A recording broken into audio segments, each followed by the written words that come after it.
இந்த திமுகவுக்கும் மற்றும் பலருக்கும் ஒரு காமன் ஓனர் ஒருத்தர் இருக்கிறார்ல, யாரு?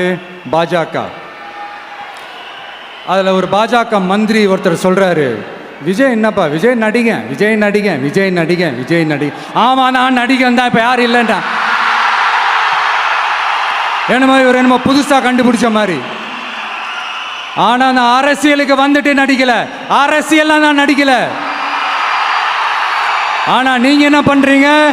அரசியலில் இருந்துக்கிட்டே நாடகம் மேலே நாடகம் போடுறீங்களே, அப்போ உங்கள் எல்லாரையும் நாடக நடிகர்கள்னு சொல்லாமா? ஒன்றிய அரசோட பவரை கையில் வச்சுக்கிட்டு திமுகவோட ஒரு நாடகம் மற்றும் பலரோட ஒரு நாடகம், அப்போ உங்கள் எல்லாரையும் ஒரு டேஞ்சரான நாடக கம்பெனின்னு சொல்லாமா? இந்த பாஜகவோட சரண்டராகி இருக்கிறதோட மட்டும் இல்லாமல் இந்த ஊழல்லையே ஊறி போய் இருக்கிற இந்த 2 பேரும் நமக்கு வேணாமுங்க.